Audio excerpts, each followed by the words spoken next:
Hey guys, thanks for joining us back out here at the Range Report. And not sure if you guys realize what happened to me about a month ago. I was flying in from Philadelphia to North Carolina. When I checked my bag in at Philadelphia International Airport, I had my gun with me.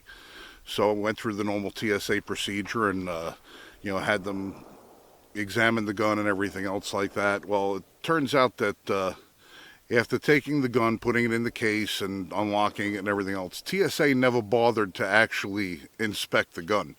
So when I got off the airplane here in North Carolina and I went to do the expected routine of going to the TSA office to claim my firearm, they said there was no TSA office for me to go to. So while waiting for somebody to help me find where my luggage with my gun and ammunition were, I saw my luggage tumble down the carousel with my bag open and my firearm pretty much laying out on the carousel with my ammunition, and realized, well, that's not exactly the best situation to be in. So after making about a dozen or so phone calls, writing a bunch of letters, and trying to find out exactly why that failure took place, I have yet to get an adequate response from anybody. Well, next week I got to fly to Texas, and I really didn't feel like taking any of the guns that I have with me, with just on the off-side chance that maybe TSA screws up again, and maybe this time I'm not fortunate enough to actually get my gun back. So I said, I'm going to go get myself an inexpensive firearm so that I don't have an emotional or financial attachment to it, so that if the gun should happen to find its way into the ether and I don't get it back again, I don't have nothing to do but fill out a couple of TSA forms, an insurance form, and I'm not going to be, emotionally despondent or, financially destitute because of it. So I went to the gun store yesterday with every intention of picking myself up something inexpensive just to travel with. I looked at the Tauruses, I looked at a couple of other guns that were out there, and when all was said and done, I picked up what I thought was going to be the best value. A Sig p365xl. Yeah, I know, not exactly the budget-friendly gun that I was intending on walking out of the gun store with, but I figured for the difference of a couple of $100, I might as well get something that's got a stellar reputation, that I know is going to be reliable, accurate, and, if by some chance I ever lost the gun or, in the luggage, whether going out to Texas or SHOT Show or whatever, I'm not going to cry about it too much. So we picked this up yesterday, only ran a couple of shots through it so far. It's got a little bit of a learning curve because when you have a gun this small and hands that big, it kind of gets a little lost in there. So I've been noticing as I'm shooting it, I tend to be firing a little bit low. It's just it's me. It's not the gun. We know the gun is accurate. We've had a couple other people try it and they've been able to do it, but with hands that the gun fits a little better. So if I'm not hitting my target, it's because I need a whole hell of a lot more practice, and I'll have to get that practice in before my flight. But for now, as you know about the 365XL, this is the follow-up to the 365, and what this one is optic ready. They got the slide cut on the back of it. They've improved the original sights by putting the big dot in the back, in the front, and tritium in the back. It's also got tritium in the front, so the sights are pretty clear.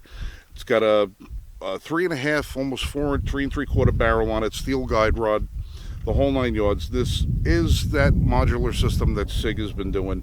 This one comes with two 12-round magazines right in the box, and I think retails for in and around $599, $600 if you find it. So we're going to throw a few rounds through it. I'll give you my initial impressions of it.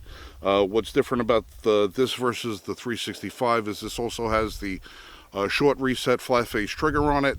So follow-up shots are supposed to be a little quicker on target, and we'll see what it does. We'll see how I do. So we got a couple of magazines loaded. We're using the toolless steel case ammunition in it. We figure if it'll feed crap, it'll feed the good stuff too. The only thing that we want to try and do after we're done with this is we're going to dig up a couple of these shells and see if we're getting the primer drag on it that the 365 was known for when that first came out.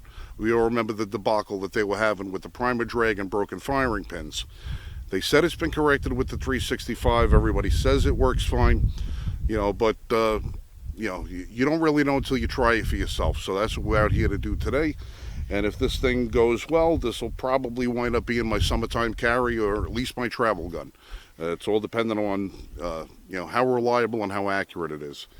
I would try to hit the Texas Star with it, but I'm probably going to hit the first one and then miss the next 4. So I'm not going to embarrass myself. I'm just going to concentrate on the steel, maybe the pie rack.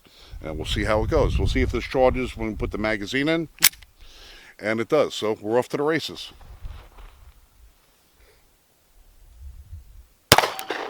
Yep, little off.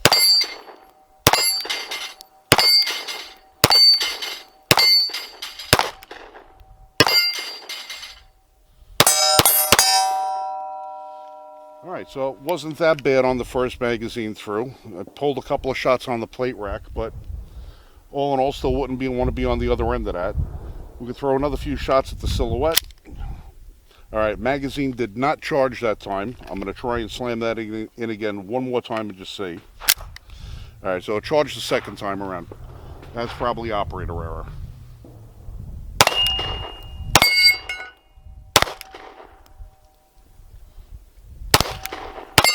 Like I said, I'm not going to even attempt to try and continue making a fool out of myself on that, so.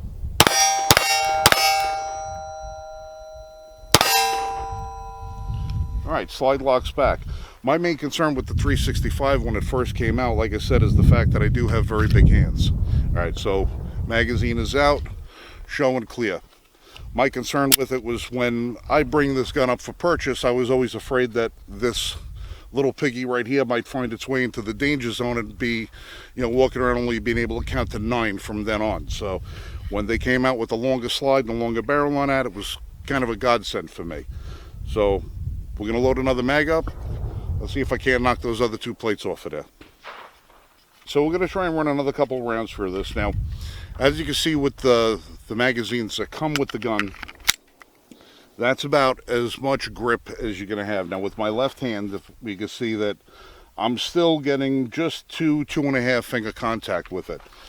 However, fortunately, my friend Christy from Hyatt's was over here and she happened to have a 15 round magazine for the 365.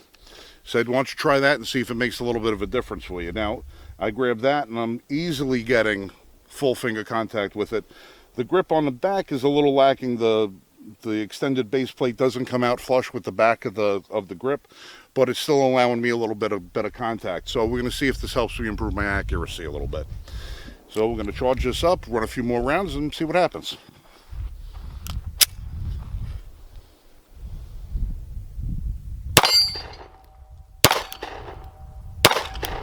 Nope, it's still me. Yeah, I'm still pulling a little bit to the right, I think.